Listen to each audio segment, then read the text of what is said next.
Courage. Courage is the key to life itself. It takes courage to act. Part of being hungry when you've been defeated, it takes courage to start over again. If I could do anything for you, I would walk into your life and I would breathe courage into your life. And courage is a result of confidence. You have never seen a courageous person that didn't have confidence. Human potential is not of any kind of measurable limit. It can go as far as you desire or as far as you have the courage to walk. How do you stand up to massive external pressure? Courage. And courage is something that comes from relationships. You know, it's external.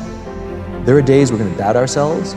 There are days that storms are gonna rise, and we have to have people who say, I got your back. You need to do this. We need you. The world needs this. Keep going.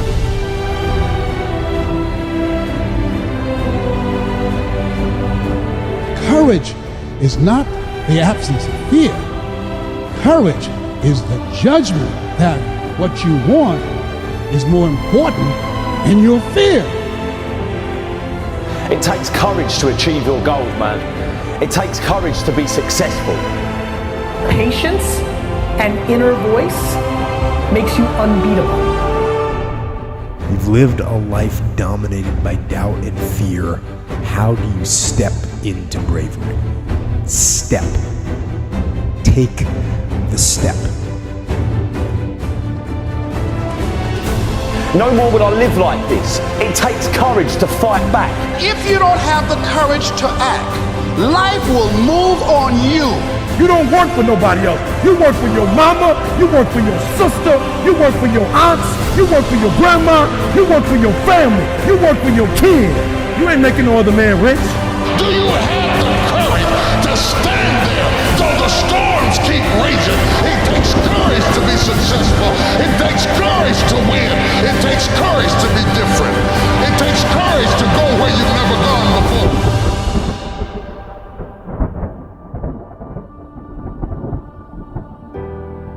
There are a lot of people who are born in situations where they say, I'll never get out of this. So they won't. I say to people who say, well, I would like to have done so and so and so. So you could have done it. So, well, I couldn't get out of here. Man, the bus runs every day.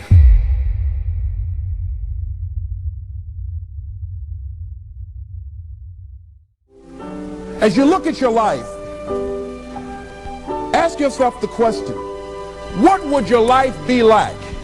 What would your life look like if you decided not to care what people thought of you? What would your life be like if you decided to give up some of your fears? What would your life be like if you decided to become courageous? What would your life be like? If you decided to act on your dream, if you did what you felt in your heart. You know what courageous means? Tom Ruskin and Randy Reed said. They said that courage comes from a French word which means of the heart. But how does it feel to you? He says it's courage, you know, it takes courage to live. Says most people go through life not allowing themselves to step out because they don't want to let go. They don't want to be blown around. They don't want to be moved.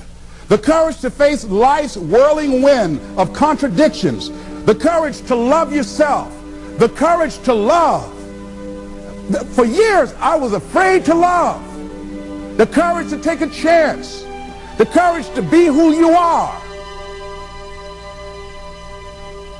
He says courage isn't for somebody else, for medals, applause, or moral debts. Courage is what at that moment feels most right for you. Not just situational ethics, but what feels right in your heart, the word of the heart, what feels right in your heart. One great philosopher says, cowards die many times before their deaths. The valiant never taste of death but once. What does that mean? That valiant people aren't afraid? No, no, no. It means that they experience that fear and they move forward. They move forward anyhow. Many people are dead now. Many people are allowing their dreams to die. Many people are allowing their ideas to lie dormant and collect dust.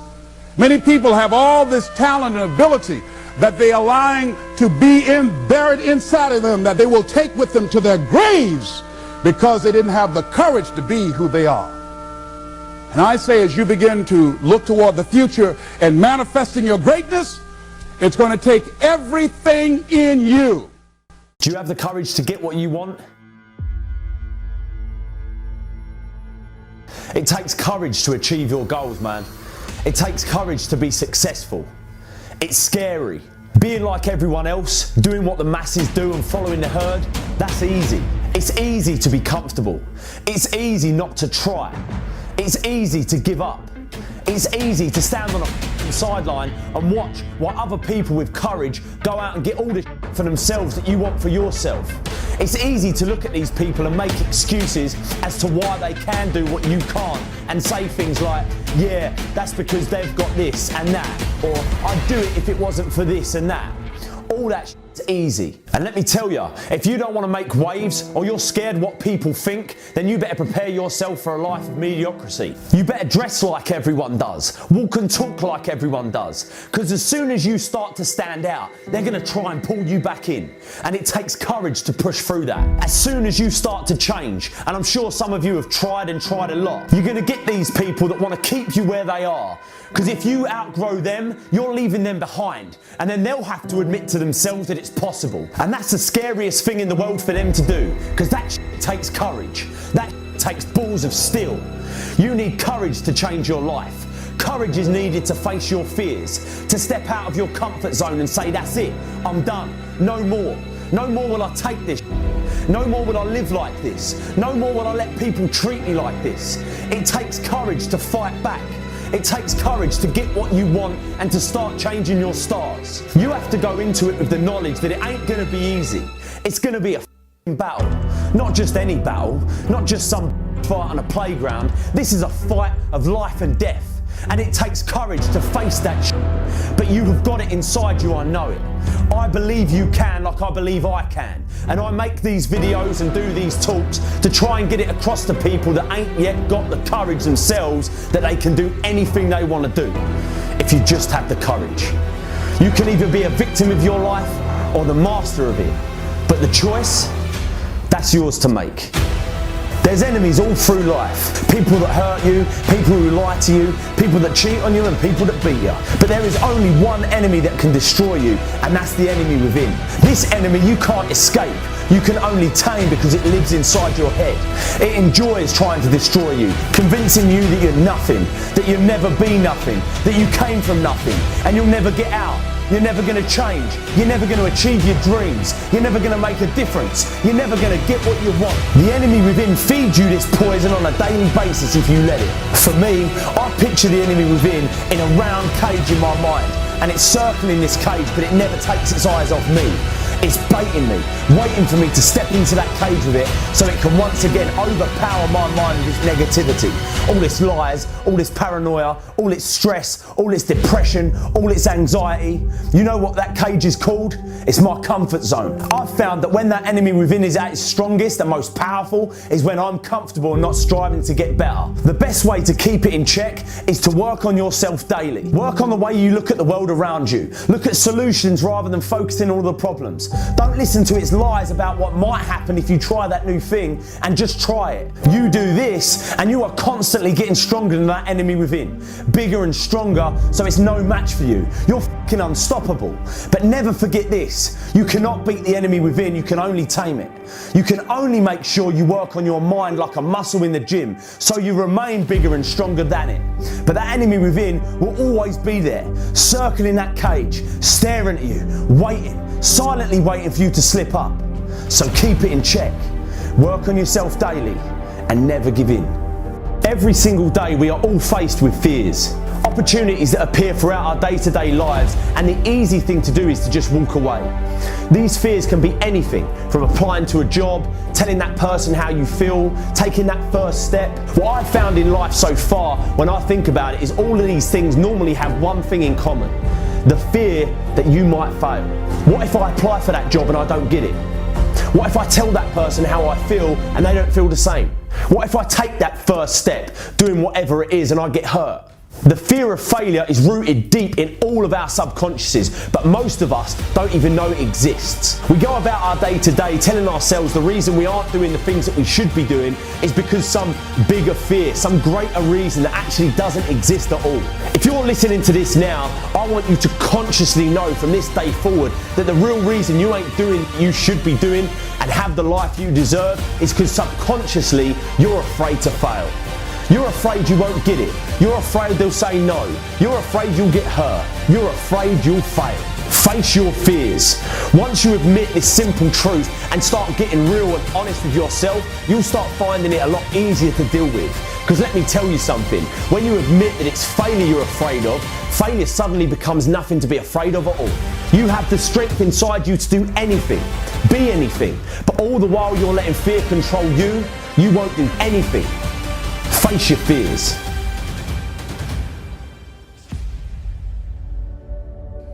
There's a quote by Goethe and it says, if you look at a person as they are, they will always remain that way or maybe be worse. But if you look at a person, this is good. If you look at a person as they could be, they will grow into what they should be. Right? We have to know what we stand for. I'm not talking about what your company stands for. I'm not talking about your family values. I'm talking you as an individual. When you walk into a room, what do you represent? As you as an individual, when people around you see you, what feeling do they get? How do you leave your energy impression on the people around you? As individuals, we have to do that. That's the first step that we have to do when we're talking about make your mark. Everybody repeat after me, make my mark. Repeat after me, in order to make my mark, I have to define my mission statement. In order to make your mark, some of you are going through, you're on the journey of becoming, and you have to look at adversity with a new perspective, right? By a show of hands, how many of you guys have experienced fear? I need the elbow to lock. So here's what fear does. Fear is restrictive. Fear stops us from taking the steps that we need to take to become the best version of ourselves. Fear is the thing that's literally holding you back from doing the thing that you're supposed to do. Fear is stopping you from becoming the leader that you're supposed to be now. One of the things that I've learned in my past is that leadership is not a title. Leadership is an action. Leadership is not the title that you have. You can clap for that, because let's go.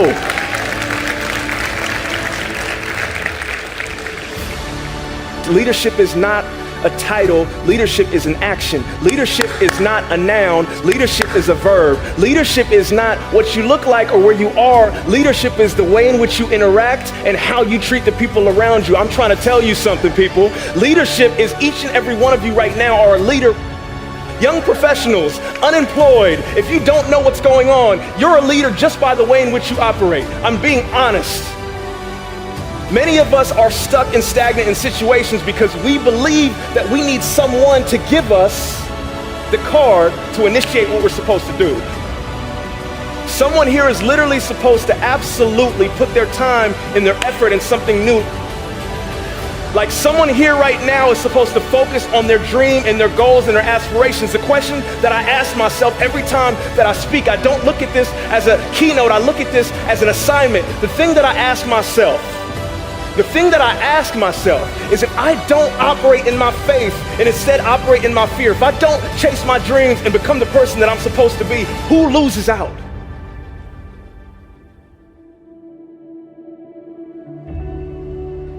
I realized that I wasn't doing this for me.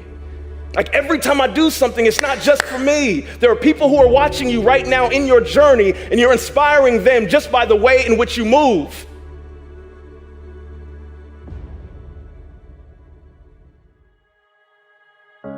I'll tell you, the one thing that will build confidence you need to actually put yourself out there in this school year is letting go of what other people think and living your version of life.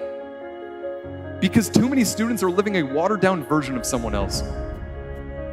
They're living a watered down version of their friends, how their friends want them to be. They're living a watered down version of what their family pushes them to be or what society suggests them to be, as opposed to being their own person. So go all in on you. Whatever that may mean, what excites you, what pushes you, because our biggest problem, I believe, is that we compare our behind the scenes to everyone else's highlight reel. We compare our failures to everyone else's highest points of confidence, to everyone else's successes. We compare our insecurities to everyone else's highest points of confidence, then we feel like we're not enough. So go all in on you, whatever that may mean. The one thing that I don't enjoy about my job is that I come to a school, and when I was a student in going in to college, I didn't see myself as someone who could really make an impact. I didn't see myself as someone who could really contribute. It was only until I started putting myself out there, sharing my ideas, putting myself in uncomfortable situations that forced me to grow, that I became a beat that contributed to what made my school better because I was a part of it. Realize that you have the ability to make an impact. You have an opportunity to change that story in your head. Put yourself out there, because when you do, amazing things happen. This school needs your leadership. They need your influence. They need your impact. It is time to show up.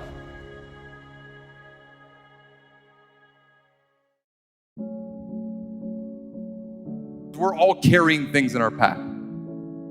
All of us are carrying these stories that are imposed by other people, by friends, by family, by society, by Instagram. And what happens is, when we are faced with a challenging situation, we approach it with all of that stuff.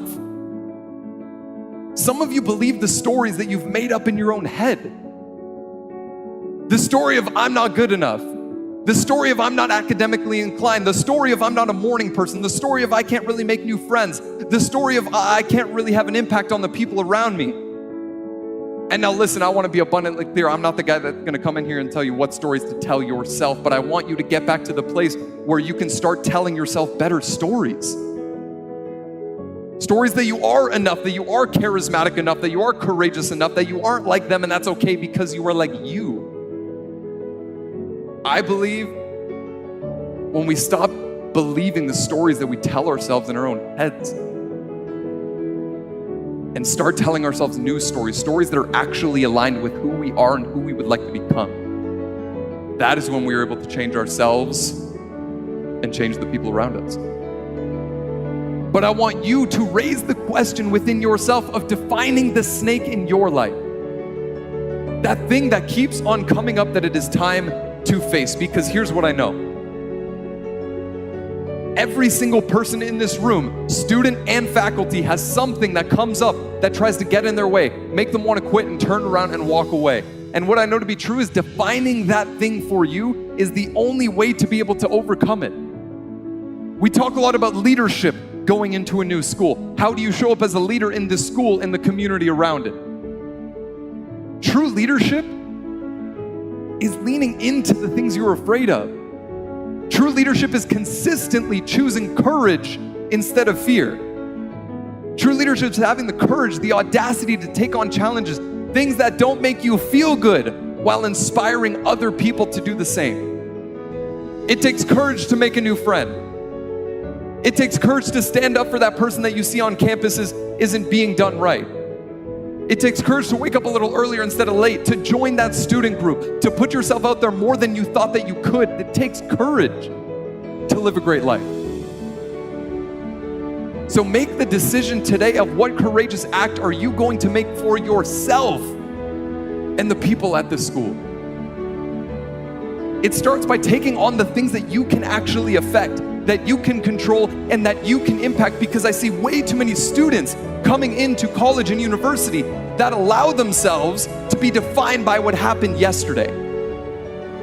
They allow themselves to be defined by what happened last week. Some of you in this room think because of one failed test that you are a failure, when the reality is those are moments, not characteristics. And my personal belief is that we need to start seeing those moments for what they are, moments.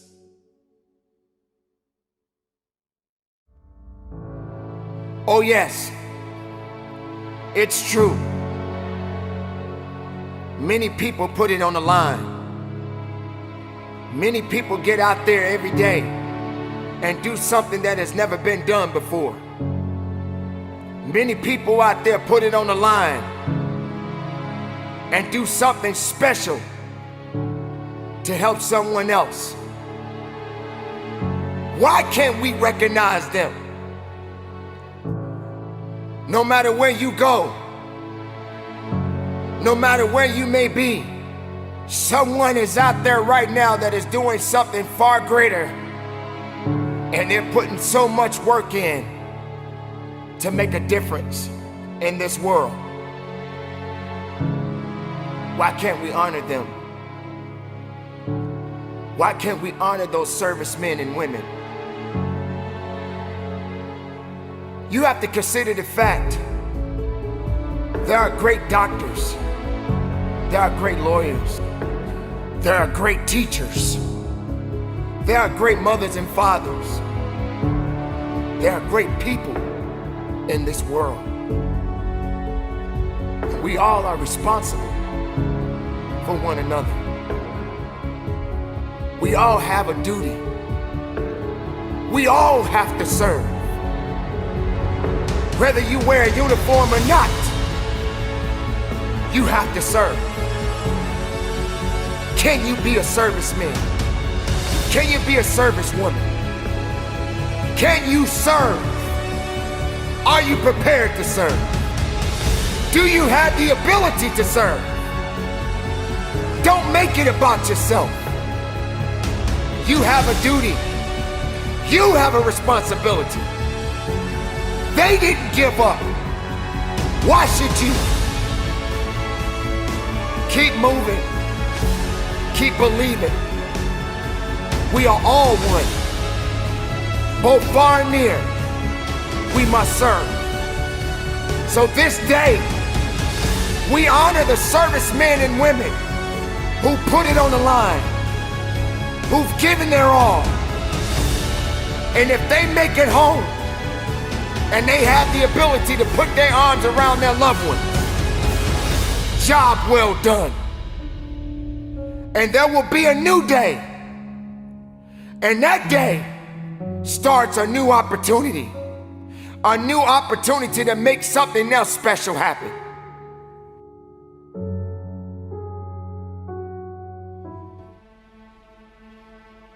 A C student can justify anything, and the worst part about it, they can believe the excuse. Don't look at me like that. Some of you guys have been defeated already in your life. You're saying to yourself, you know what, I got a GED, nobody wants me. I used to be an alcoholic, nobody wants me. My own father used to tell me I was no good, nobody wants me. I'll just work this little dead-end job and we'll figure out what's next, because I don't have anywhere to go. Some of you guys can relate to what I'm saying. Somehow, some way, you've disqualified yourself. I work with so many people and I can relate to it. Nobody can beat you but you. Nobody can stop you but you. But the worst thing you can do is disqualify yourself. Now I'm 50 years old. I got a wife. I got kids. I got mortgages. I got bills. School is over. That's all about the real deal right now. You guys with me? Is there any excuse for an adult not to get an A out of life? So when you go to work, is there any excuse for you not to be an A manager? Is there any excuse for your store not to be an A store? Is there any excuse for you to go home and not be an A husband? Is there any excuse for you not to be an A wife or a mom or a dad? Is there any excuse? Because we're not in middle school anymore. We're not in high school anymore. So on report card day, I came home and I would sit down with my mom and dad and I would make excuses about my C. Well, Mom, you know, I don't like the teacher, Mom, and the teacher doesn't like me. That's why she gave me a C. You know, my mom would say, that teacher didn't give you nothing. You earned a C. Nobody can stop you but you. You know, I had a goal of playing in the NBA, and I got there. You guys know I had a goal of doubling my NBA income, and I got there.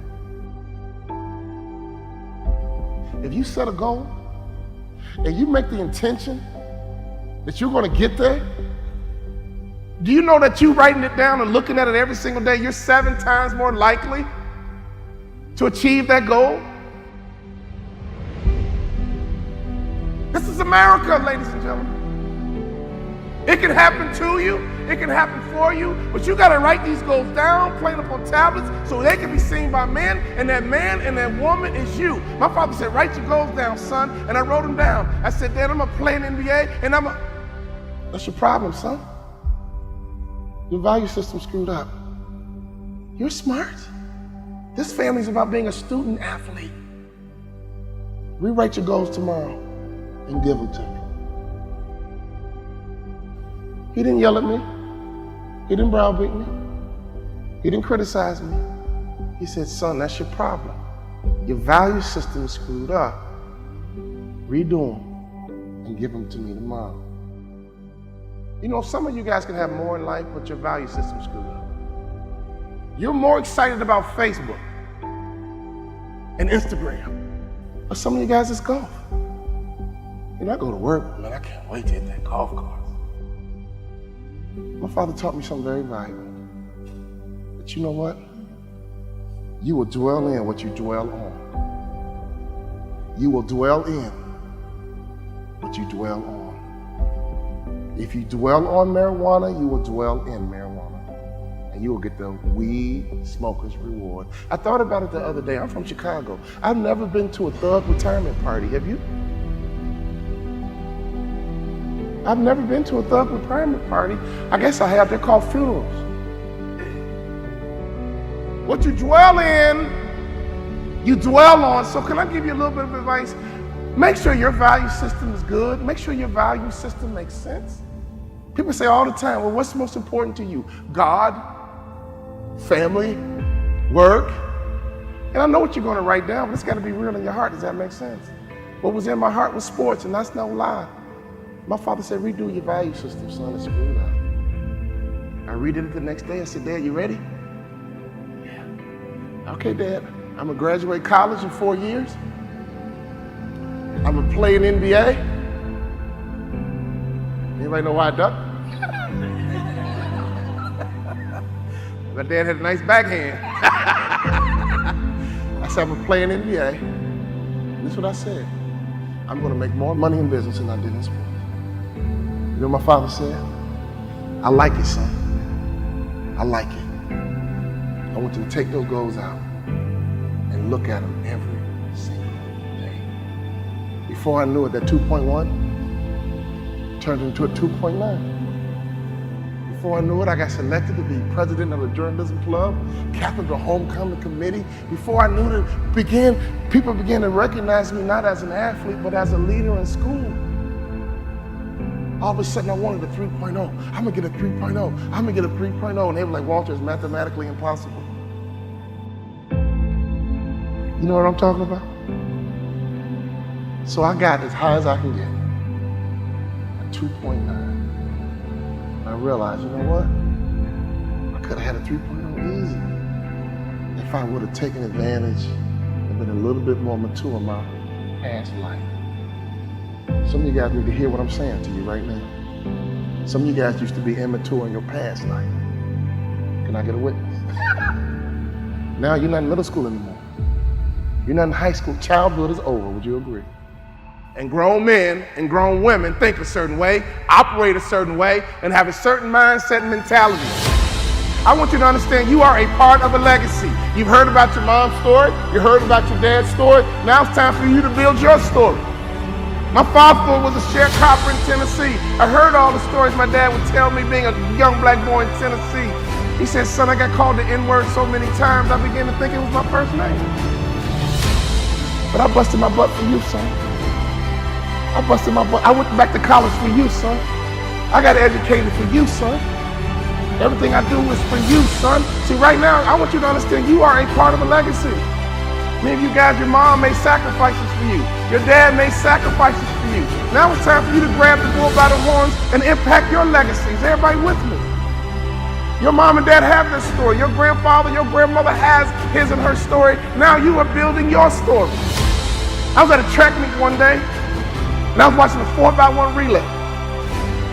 And I love a 4x1 relay because that first sprinter takes off with the baton in their hand and they run as hard as they can, as fast as they can, and when they get to the next athlete, they yell, stick! And the next athlete takes off running, but they reach back. They just reach back a little bit. Then they run as hard as they can, as fast as they can, for 100 meters, and then they yell, stick! And it's so important to make a successful handoff because if you don't make a successful handoff, you are disqualified. And the next athlete's turn is to run as hard as you can, as fast as you can, and then they yell, stick! And they hand it to the anchor. That anchor is Carl Lewis. That anchor is Flojo. That anchor is Usain Bolt. And that last 100 meters, whoa! They come around that curve, and all you hear is elbows and form, and they come down and cross that finish line. Oh!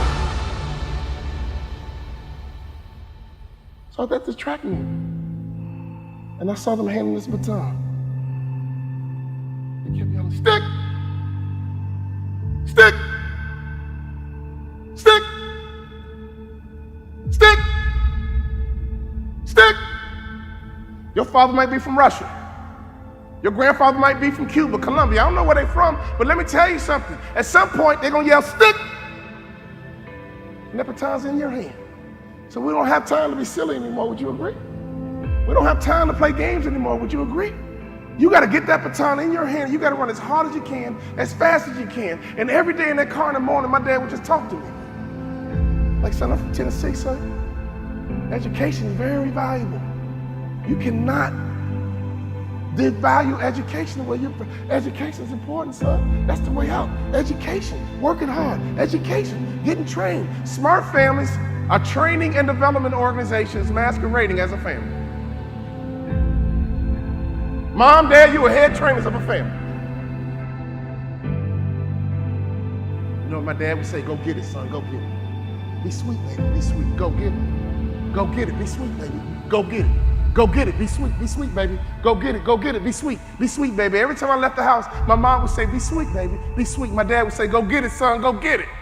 Go get it, son, go get it, be sweet, go get it, be sweet, go get it, be sweet, go get it, be sweet. My family had two core values. Go get it, son.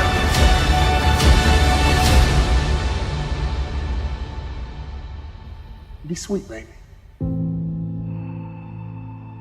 I used to go into class and say, man, if I get a C, I'm good. If I can pull off a B, C, I'm good. Never even went for the A. You know that the average person thinks the same exact way? They could do more, they could be more if they believe more.